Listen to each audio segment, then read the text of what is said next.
ನೊಂದ ಮನಸ್ಸುಗಳಿಗೆ ಸಾಂತ್ವನ, ಸಮಾಧಾನ, ಬದುಕಿನಲ್ಲಿ ಒಂದಿಷ್ಟು ಭರವಸೆ ಮೂಡಿಸುವಂಥ ಒಂದು ಪುಟ್ಟ ಪ್ರಯತ್ನ ನಮ್ಮದಾಗಿರುತ್ತೆ. ಆ, ಇವತ್ತಿನ ನಿಮ್ಮ ದಿನ ನೀವು ನಗ್ತಾ ಇದ್ರೋ, ಅಳ್ತಾ ಇದ್ರೋ, ಅಥವಾ ಬೇಜಾರಲ್ಲಿದ್ರೋ, ಖುಷಿಯಾಗಿದ್ರೋ ಗೊತ್ತಿಲ್ಲ. ಆದರೆ ನಾನು ಒಂದಷ್ಟು ಟಿಪ್ಸನ್ನು ಶೇರ್ ಮಾಡ್ತೀನಿ.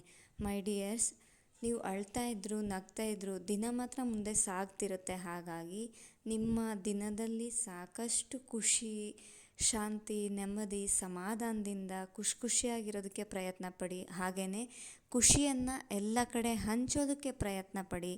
ನಿಮ್ಮ ಬೇಜಾರು, ದುಃಖ ಎಲ್ಲವನ್ನೂ ಮರೆತು ಬದುಕುವುದಕ್ಕೆ ಟ್ರೈ ಮಾಡಿ. ಯಾಕಂದರೆ ಈ ಜೀವನ ತುಂಬ ಚಿಕ್ಕದಲ್ವಾ. ಆ ಬೇಜಾರು, ನೋವು, ಕೊರತೆಗಳಿಂದ ನೆನೆಸಿ ಮನಸ್ಸಲ್ಲಿ ಕೊರಗಿ ನರಳುವುದಕ್ಕಿಂತ ಬದುಕಲ್ಲಿ ಏನೆಲ್ಲ ಇದೆ ಆ ಎಲ್ಲದಕ್ಕೂ ದೇವರಿಗೆ ಥ್ಯಾಂಕ್ಸ್ ಹೇಳ್ತಾ, ಖುಷಿ ಪಡ್ತಾ ಖುಷಿಯಾಗಿ ಬದುಕೋಣ ಅಲ್ವಾ. ಹಾಗೆಯೇ ಮೈ ಡಿಯರ್ಸ್, ನೀವು ನಂಬಬೇಕು, ನಿಮ್ಮ ಬದುಕು ಅದ್ಭುತವಾಗಿ ಬದಲಾಗಬೇಕಂದ್ರೆ ನಿಮ್ಮ ಯೋಚನೆಗಳು ಬದಲಾಗಬೇಕು. ನಿಮ್ಮ ಯೋಜನೆ ಏನಿರುತ್ತೆ ಅದು ಕಾರ್ಯರೂಪಕ್ಕೆ ಬರಬೇಕು. ಕೆಲಸ ಪ್ರಾರಂಭ ಆಗಬೇಕು. ಕೆಲಸ ಒಂದೊಂದೇ ಹೆಜ್ಜೆ ಇಡ್ತಾ ಕೆಲಸ ಮುಂದೆ ಸಾಗಬೇಕು. ಆಗ ಮಾತ್ರ ನಿಮ್ಮ ಬದುಕು ನೀವು ಬಯಸಿದಂತೆ ಬದಲಾಗೋದಕ್ಕೆ ಸಾಧ್ಯ. ಹಾಗೆಯೇ ಯಾರೇ ಬೇಜಾರು ಮಾಡಿಕೊಂಡ್ರು, ಯಾರೇ ಕೋಪ ಮಾಡಿಕೊಂಡ್ರು, ನಿಮ್ಮ ಹತ್ರ ಯಾರೇ ಮಾತು ಬಿಟ್ಟರು, ಯಾರೇ ಮಾತಾಡದೇ ಇದ್ದರೂ ದಯವಿಟ್ಟು ಬೇಜಾರಾಗಬೇಡಿ, ಚಿಂತೆನೂ ಮಾಡಬೇಡಿ. ಯಾಕಂದರೆ ನೀವು ಇಡೋ ಪ್ರತಿ ಹೆಜ್ಜೆಯಲ್ಲೂ ಈ ನಿಮ್ಮ ತಾಯಿ ನಿಮ್ಮ ಜೊತೆಗೆ ಸದಾ ಇರ್ತಾಳೆ ಅಲ್ವಾ. ಹಾಗಾಗಿ ಬಂಗಾರ, ಕಂದಮ್ಮ, ಈ ಮಾತನ್ನು ಕೇಳಿಸ್ಕೊ. ನಿಮ್ಮ ಹೃದಯದಲ್ಲಿರುವಂತಹ ಎಲ್ಲ ನೋವುಗಳನ್ನು ಕಿತ್ತು ಬಿಸಾಕಿ ಒಂದಿಷ್ಟು ಭರವಸೆಯಿಂದ ಈ ಮಾತನ್ನು ಕೇಳಿಸ್ಕೊ. ನಿನ್ನಲ್ಲಿ ಅದ್ಭುತವಾದಂತಹ ಶಕ್ತಿಗಳು ಅಡಗಿದೆ. ಆ ಒಂದು ಶಕ್ತಿಯನ್ನು ಬಳಕೆ ಮಾಡಿಕೊಂಡು ನಿನಗೇನು ಅದ್ಭುತವಾಗಿ ಮಾಡಲಿಕ್ಕಾಗತ್ತೆ ಅದನ್ನು ಖಂಡಿತ ಮಾಡು.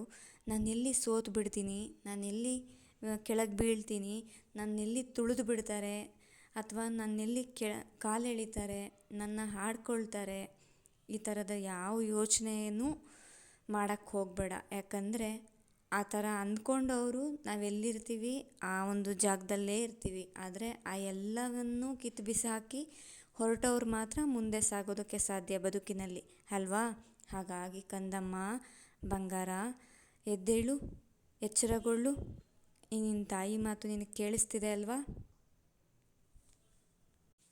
ಅವ್ರು ಬಂದು ಹೆಲ್ಪ್ ಮಾಡಬೇಕು, ಇವರು ಬಂದು ಹೆಲ್ಪ್ ಮಾಡಬೇಕು, ಇವ್ರು ನಮ್ಮನ್ನು ಮೋಟಿವೇಟ್ ಮಾಡಬೇಕು, ಅವ್ರು ನಮ್ಮನ್ನು ಮೋಟಿವೇಟ್ ಮಾಡಬೇಕು, ಈ ಒಂದು ಕಾನ್ಸೆಪ್ಟೇ ಬೇಡ. ನಿನಗೆ ನೀನೇ ಸ್ಫೂರ್ತಿ, ನಿನಗೆ ನೀನೇ ಶಕ್ತಿ, ನಿನಗೆ ನೀನೇ ಧೈರ್ಯ. ಆಯಿತಾ. ನಿನ್ನ ಆತ್ಮದಲ್ಲೇ ಪರಮಾತ್ಮ ನೆಲೆಸಿರುವಾಗ ಬೇರೆಯವರ ಹಂಗ್ಯಾಕೆ ಅಲ್ವಾ. ಒಳ್ಳೆ ಮನಸ್ಸಿನಿಂದ ನೀನು ಮಾಡೋ ಕೆಲಸದ ಕಡೆ ಫೋಕಸ್ಡಾಗಿ ಕೆಲಸ ಮಾಡು, ಕನ್ಸಿಸ್ಟೆನ್ಸಿಯಾಗಿ ಕೆಲಸ ಮಾಡೋದನ್ನು ಅದ್ಭುತ ಕೌಶಲ್ಯಗಳನ್ನು ಕಲ್ತ್ಕೊ. ಸಾಕಷ್ಟು ವಿಚಾರಗಳಿದೆ ಕಲಿಯೋದಕ್ಕೆ ಅಲ್ವಾ. ಸಾಕಷ್ಟು ಬುಕ್ಸ್ ಇದೆ, ಓದಿ ಒಳ್ಳೆ ನಾಲೆಡ್ಜನ್ನು ತಗೋ. ಒಳ್ಳೊಳ್ಳೆ ಬುಕ್ಸ್ ಇದೆ, ಆ ಬುಕ್ಸಲ್ಲಿ ಸಾಕಷ್ಟು ವಿಚಾರಗಳು ಗೊತ್ತಾಗುತ್ತೆ. ನಮಗೆ ಒಂದು ಒಳ್ಳೆ ಜ್ಞಾನ ಸಿಗುತ್ತೆ, ತಿಳುವಳಿಕೆ ಸಿಗುತ್ತೆ, ಸಾಕಷ್ಟು ಮಾರ್ಗದರ್ಶನ ಸಿಗುತ್ತೆ ಅಲ್ವಾ. ಹಾಗಾಗಿ ಆದಷ್ಟು ನಿನಗೆ ಸಮಯ ಸಿಕ್ಕಾಗೆಲ್ಲ ಬುಕ್ಸ್ ಓದ್ತಾ ಇರು.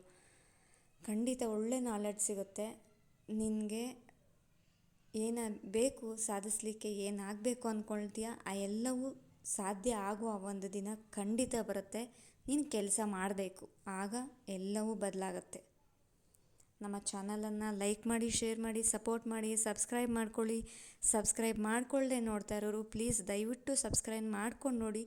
ನಮ್ಮ ಒಂದು ಚಾನಲ್ ಲಿಂಕನ್ನು ಲೈಕ್ ಮಾಡಿ, ಶೇರ್ ಮಾಡಿ, ಸಪೋರ್ಟ್ ಮಾಡಿ, ಸಬ್ಸ್ಕ್ರೈಬ್ ಮಾಡ್ಕೊಳ್ಳಿ. ಸಬ್ಸ್ಕ್ರೈಬ್ ಮಾಡ್ಕೊಳ್ಳದೆ ನೋಡ್ತಾ ಇರೋರು ಪ್ಲೀಸ್ ದಯವಿಟ್ಟು ಸಬ್ಸ್ಕ್ರೈಬ್ ಮಾಡ್ಕೊಂಡು ನೋಡಿ.